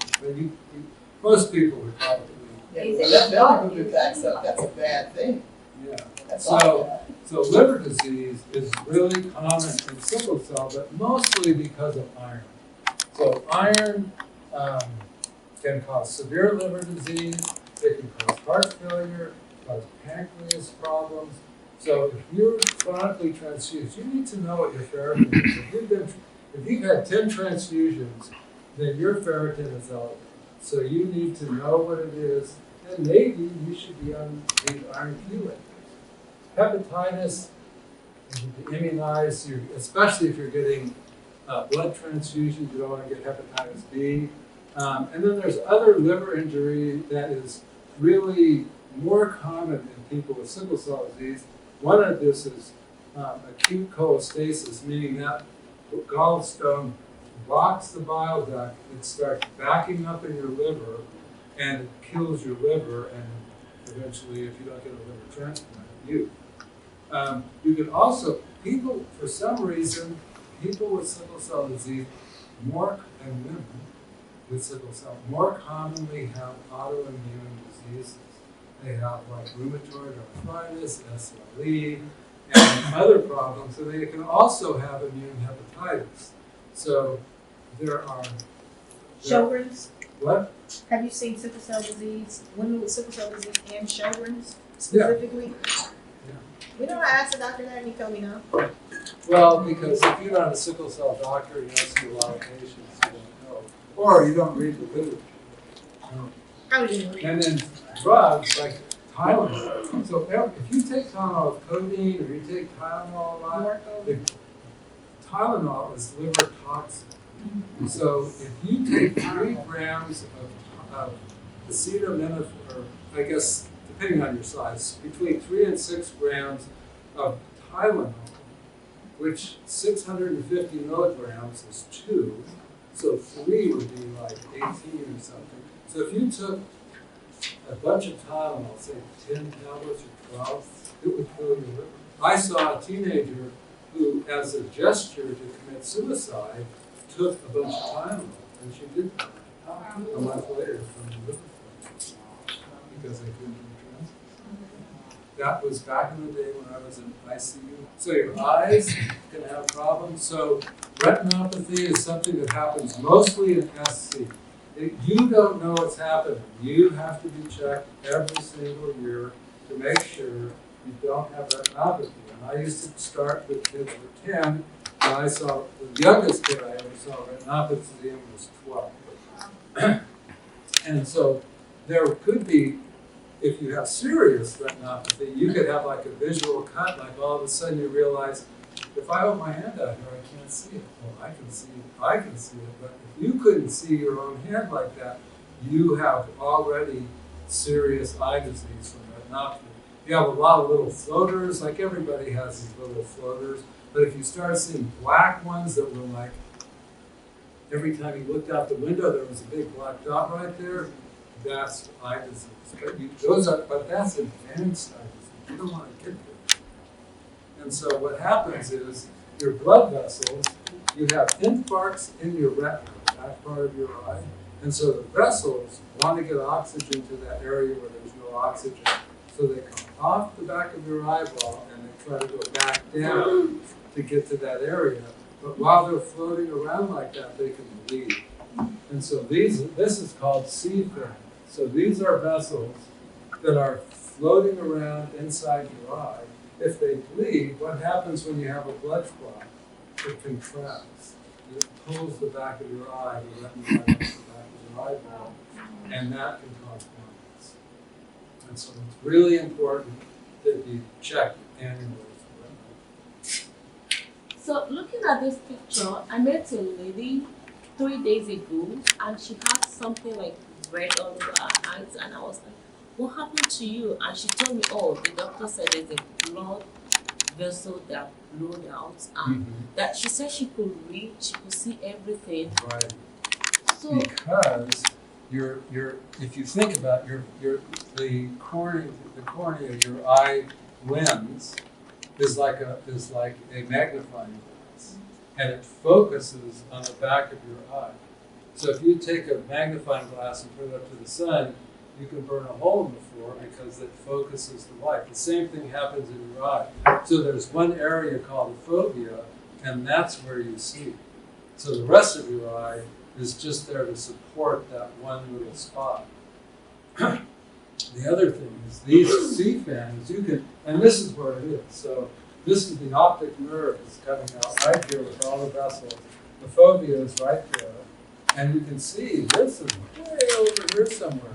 So if you don't have a dilated exam or they put drops in your eyes so they can look around the edge and find those, then it's going to be missed. And it's really important because if you have them, they take laser and they zap all those little vessels so they stop proliferating and they don't cause problems. The other problem is, and you can't see it on this, but this guy got hit, or girl, got hit with a ball and there's a layer of blood right there. And that's called the hyphema. If you have sickle cell, that can sickle because it's in an area with no oxygen, and it can cause increased intraocular pressure, and you can go blind from that. So sickle cell trait, sickle cell, any kind, if you have any that could happen to you, and it's an emergency, and the ophthalmologist has to go in there and drain that blood. That could happen to me? SCAA. So this is heart problems. So if people with sickle cell disease, with iron overload, can develop heart disease. You're not, because you have sickle cell doesn't mean you're immune to heart disease, and so the symptoms are similar to pulmonary hypertension, which I'll talk about in a minute, but it occurs mostly in people with sickle cell anemia. It's mostly associated with severe anemia and hemolysis, pulmonary hypertension, and iron overload. So those are the things that cause premature heart problems in people with sickle cell disease. So this is a picture of pulmonary hypertension. You can see the blood comes in like that, goes through the pulmonary valve, and then goes into the lungs. Well, if the lungs have a bunch of blood clots in them, the pressure to push that blood out of your heart into the lungs increases the size of your vessel. So this is supposed to be the muscular one, but this person has such severe pulmonary artery disease that this muscle has to get bigger to push that blood out, and eventually that will fail. Okay. Question. Yeah. So you had mentioned just a minute ago in terms of the eye issue for people that just have a trait. So Jason here actually has a trait, but he actually had his spleen removed. He had his spleen removed, but he only has a trait. So my question to you is I know there's been a lot of information and research as to what could be the difference between people that actually have the sickle cell disease opposed to folks that are just trait holders. Would you say that there's possibilities for things to mutate with sickle cell trait holders to where that thing might come? Like I just don't understand how he can have a situation where he just is a trait holder and he has his spleen removed because of sickle cell issue. Well, It's trait, right? if you're white It's just a carrier. and you have sickle cell trait, you are more likely to have splenic sequestration than other people with sickle cell trait. Okay. So I had a kid who was in a different country, he was in Kaiser actually, and he's got red hair, Right. family looks like me, Yeah. and he had to have a spleen removed. And they're like, yeah, but I'm from wherever. Right. How could my kid have sickle cell trait? They never tested the trait. Right. And so both parents had trait, the kids have sickle cell trait. And so that's causing splenic sequestration. So you could have, if you were in a car accident and ruptured your spleen, you died of spleen. There's a lot of reasons to it. Do you have that? I may not have anything. The other thing is, you're 35. Okay, that's before sickle. That's before the screen. And so 35. So you don't really know. You could have something called S beta plus thalassemia, which looks like sickle cell trait, but it's not. So if you've never had an actual blood test to show that you really have sickle cell trait and not sickle cell thalassemia, then you should have that test. So people with sickle cell thalassemia are able to have both beta and alpha because Yes. children told me I have beta and then Kaiser told me I have alpha, but now Kaiser told me I have beta and alpha. Yeah, sure, because because the alpha globin and the beta globin are two different genes. So you could have a mutation. So if you could have the sickle mutation on one beta globin gene, the thalassemia mutation on the other beta globin gene, and then on your alpha globins you could have a mutation in your alpha gene as well. So is there any like complications to that? Actually, if you have alpha thalassemia and sickle cell, you do better. So people with alpha thalassemia and sickle cell disease, they have more osteonecrosis, they have a little more pain, but they don't have strokes, and they generally do better. Yeah, but where's that only get to the base of The what? I mean, the sickle cell crisis, that's the only complication I can get, Yeah. except the acute one I got when I was like 8. Yeah, but other than that, I haven't. Right. People with a friend of mine has SS with alpha thal, and she doesn't. Although she does take hydroxy. I have SC with that, and I haven't really been sick. You have SC? Yeah. Yeah, people with SC have high hemoglobin, and they generally do much better than people with SS. But you still need to. You can't be written off. Oh, they tried. Keep feeling you don't want So when you test for pulmonary hypertension, it's with an echocardiogram. So the American Society, the American Hematology Society just released guidelines. But all these guidelines, I'm a pediatrician, I'm not a hematologist. So as a pediatrician, when you take care of kids, you want to prevent disease. Give them immunization, give them anticipatory guidance. Do things so they don't get sick. Well, adult doctors aren't like that. They're more like, oh, if you get sick, if you get high blood pressure, I'll give you blood pressure medicine. They never say, well, if you did some exercise and stopped eating so many chips, maybe you wouldn't have high blood pressure. So they don't screen so much for, they actually advise against it, but the screening test is an echocardiogram.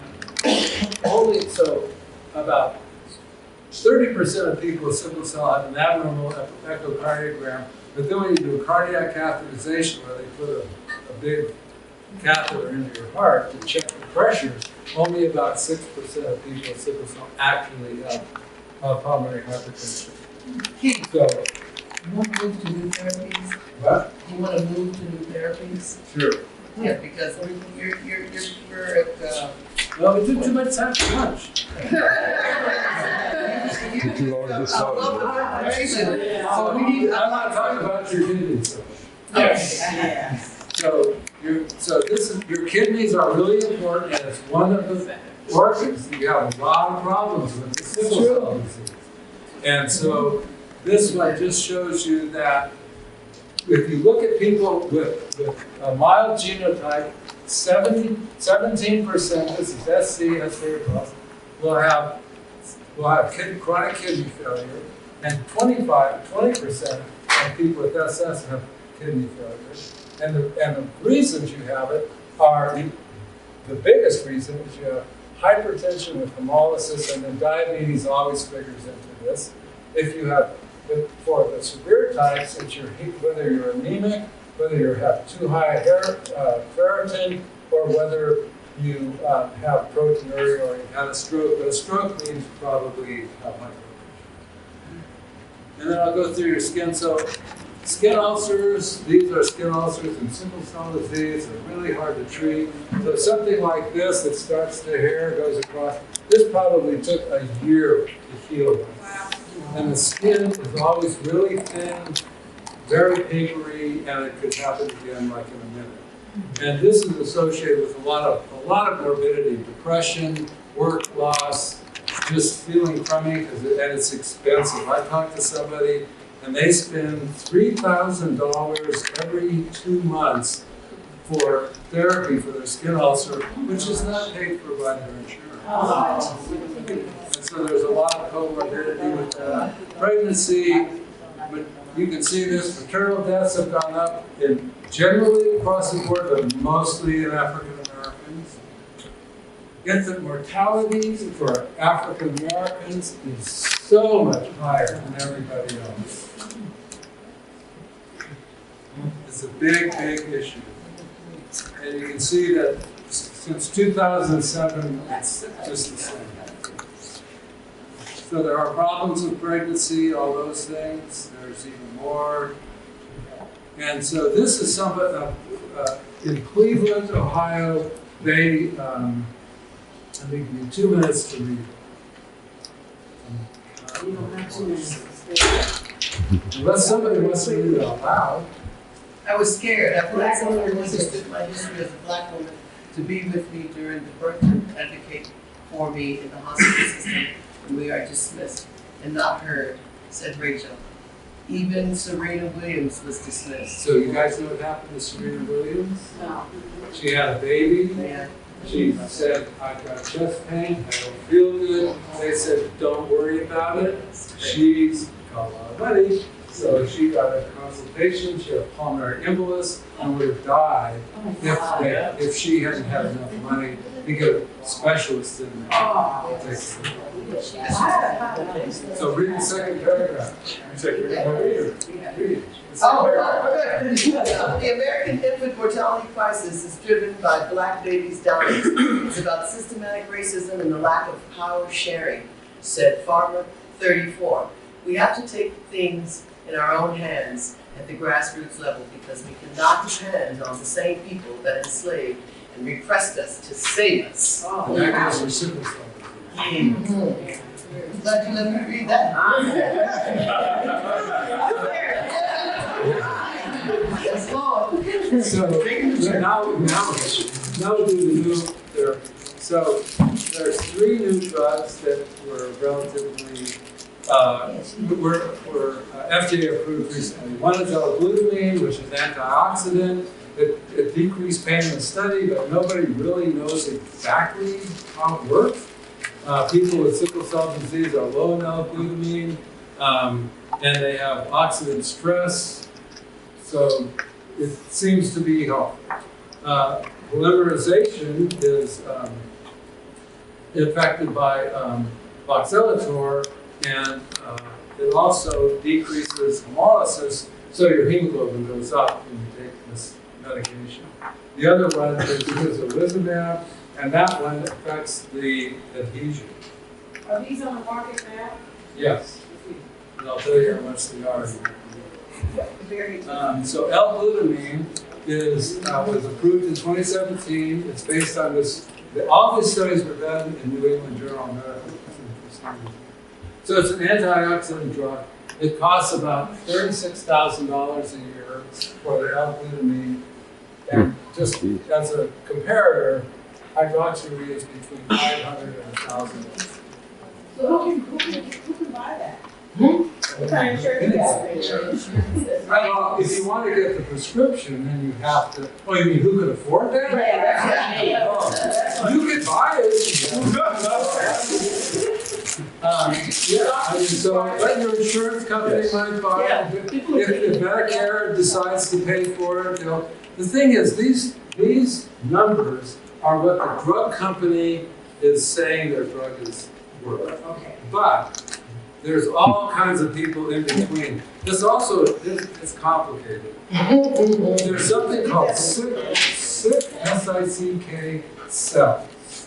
And they have 4 webinars that you can look at. And basically it's complicated because the drug company has really nothing to do, well, they do to some degree, but they don't really set the price. They look at the price, but then there's middlemen. There are people who buy the drug from the drug company, and then they are the people who sell. The drug companies aren't like, it's not like Safeway. They're not selling stuff to people. They're developing new drugs. So they sell their drugs to a company that then will sell the drug, and they will make the profit. So this price includes the middleman, the pharmacy is going. Everybody wants a piece of the action. So this price in for the Medi-Cal, Medicare, and insurance companies, they will negotiate. They don't want to pay this much. So crizolizumab, which is now Advocacy, was just approved last year. It was based on its phase 3 trial. It blocks adhesions. It increases blood flow, decreases other interaction between cells and vessels. It was shown to be effective against pain. And it may prevent other problems, but studies have just focused on one thing. So like hydroxyurea, we have no idea it does all the stuff that it does. And we won't know about these drugs until they've been used for years. The issue with this one is it's an IV infusion once a month or so. And this one costs $180,000 a year. But that's for the drug. So when you go to the infusion unit, you're going to pay the hospital fee, you're going to pay the nurse, you're going to pay for the normal saline, you're going to pay for being there for however many hours it takes to infuse it. So that's the cost of the drug, but the cost of administration could be, could be another $50,000. And just FYI, I sent all of you that information about what he's talking about. You guys should have gotten that email about those. And then oxalitor or Brighton, I think that's how you pronounce it, was just approved. This is the drug therapeutics. It's based on the same New England Journal phase 3 trial. It's a pill that you take, which is good. And it binds with hemoglobin, holding it in the oxygenated states. And the Velexitor, or the voxelotor, that is bound to the hemoglobin, when that binds, it inhibits sickling.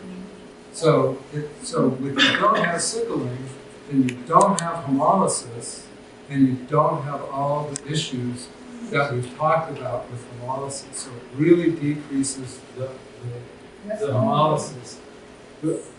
And so you remember, there's 4 molecules of globin in a hemoglobin, and if that attaches to one of those, that hemoglobin does not sickle, right? But it also doesn't carry oxygen because you've got the drug bound.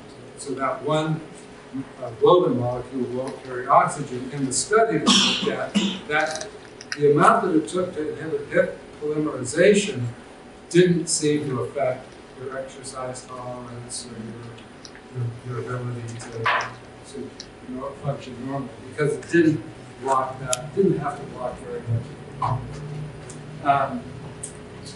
So this one will have a lot of effects that they didn't study.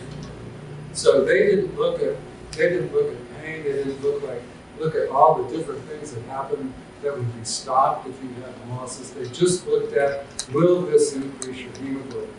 Because if you don't have as much hemolysis, your hemoglobin is going to go up. They did look at the markers, and all the markers of hemolysis went down, and your hemoglobin went up. But this drug we'll learn a lot more about this once it's being used. And the cost is also like the other drugs, it's $10,000 a month. What a deal. Okay, so does anybody have any questions? I kind of want to go back to the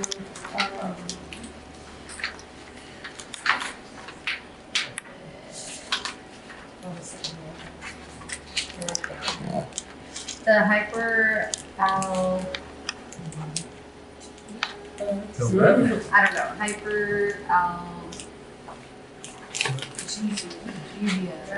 Hyperalgesia. Yeah. So what is recommended for that?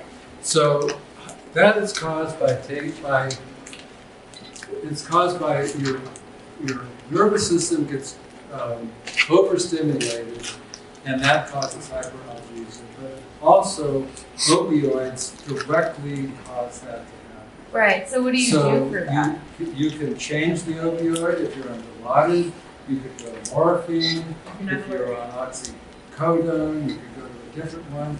Or you could slowly wean yourself off the drug. And so like if you're on Dilaudid, you may decide that you're just going to take a little bit less every day. And then you might realize, even though I'm taking less, my pain's a little bit better. And basically, you don't want to be on opioids every single day of your life. So at some point, you have to reduce the opioids anyway. So But with the last drug that was on the screen, is that out yet or? they're all. They're all out. And how do you get this? Like, You have is to there go to your certain? doctor and they have to prescribe it. That's it. Like, you don't have to be in a certain bracket. Well, at this point, you have to figure out, they have to figure out, is Medi-Cal, Medicare gonna pay for it? At this point, I think they would. So what's the side effects? That's I don't know. so and who was the You don't have any more just time. accept it. Who was, I mean, when At one of our support group meetings, we're gonna invite people in from different states to talk about specifically the new therapies. okay, because my concern with the new therapies, and that's really, really great because that is a breakthrough for patients with sickle cell that deal with this all their life. My concern is one, the side effects, and two, are African Americans and how many and what's the percentage rate of African Americans that are participating in these drug studies? You know what I'm saying? Okay. Yeah, That's a change. And usually, That's not all the side effects are basically minimal. So it's like, you know, just like you take anything else, some people can take more. So nausea, diarrhea, maybe headaches, I don't know what they are off the top of my head, but they're not something you wouldn't see the drug because most of those side effects, probably the vast majority of them go away once you start, once you're taking the drug for a while. Right, so it's basically it's culinary because not everybody will fit in the same bag as the sickle cell bag. So one may work for her, may not work for me, da da da da. Well, I think it'll work for both of you, but Okay. she may have nausea, you may have nausea. Oh, okay. Okay. That's okay. Because the drugs, they all work. Okay. There's no doubt about it. But in my mind, what we don't know is what's the long-term effect of this. And just like hydroxyurea, when hydroxyurea came out, the only thing people talked about was fetal hemoglobin. Oh, you've got to take this much. Your hemoglobin has to be 20, or your fetal hemoglobin has to be 20%, or it doesn't work. And it was very dogmatic.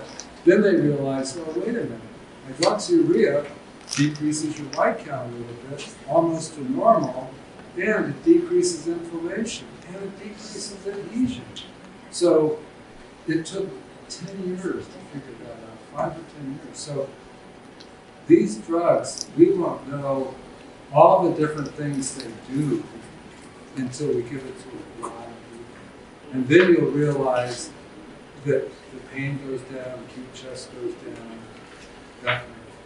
And you are monitored once you replace them in these therapies? You're monitored by your doctor, which, for instance, if I was giving you oxalitor, I would monitor your hemolysis to see if it worked. Do I need to change the dose? Is your LDH going down? Is your hemoglobin coming up?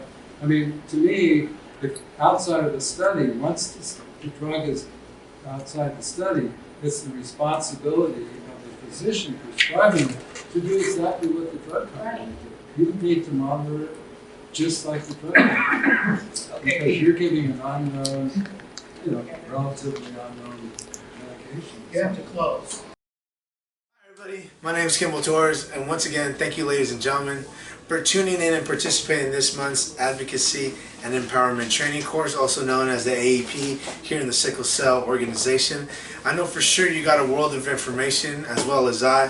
One of the greatest points that Dr. Keith mentioned that I think was very interesting that I didn't know as kind of a guy who works in the medical field was the different indicators that the blood has in terms of being able to have different antigens attached to them. They have different types of markers. I just thought it was A and B and O, and then whether they're negative or positive. I didn't know that you had further antigens or antibodies that could actually come within your cells and propose different things, which is kind of interesting for me personally, because I've come to learn that I may have a specific antibody that was just discovered in my bloodline. So that's kind of how it all comes back full circle to me. So that was a great presentation. Again, if you guys have any other questions or further ponderances, you can always reach out to us. You can especially reach out to Dr. Keith Quirolo. I'm sure he's always willing to lend you an open ear. If you missed anything or just want to listen again, you can always find our channel right here on YouTube. Just type in Sickle Cell Anemia Awareness, SF, or the acronym SCAA-SF. Again, the acronym is SCAA-SF on the subject box, and our videos are sure to pop up. Please do us a huge favor and subscribe to our page so you can get updates on new content when we have it coming out. We'll have these updates as soon as possible and pretty much on a weekly basis. Reminder to you all that these training courses are every month for the rest of 2020. And when I say training courses, I'm referring to the AEP course catalog that we will be providing for you. And it'll be available the last 3 hours on the Saturday that it's being offered through video conferences. All you need is a computer, a free Zoom subscription, and you can join the call with us and get a live picture of the training. So just keep in mind that the last hour segment within our AEP sessions is a Q&A session where you're going to have your chance to ask all the questions that you have or any pertinent concerns that could be coming up as we go along through the course. So make sure that you guys take dubious notes, and also make sure that you're writing down all your questions that don't get answered during the session so that you can save it for this last segment so you can get everything that you need handled on that stuff. And also get any other key answers that you want to your ideas and concerns surrounding the sickle cell community. Like you heard from Kristen in the intro, our speakers consist of medical professionals, hospitalists, and sickle cell advocate leaders in the community with the wealth of knowledge to not just increase your awareness, but also satisfy that curiosity that you may have surrounding sickle cell and any other bloodborne pathogen diseases that you are curious about. Always keep in mind that these people are available to you 24/7 in terms of the information that they provide. And if you have questions, you can always follow up with us to follow up with them. So there's always an avenue by which you can get as much knowledge as you possibly can. That way we can not only increase the awareness, but increase your knowledge base for this great journey that will be going on.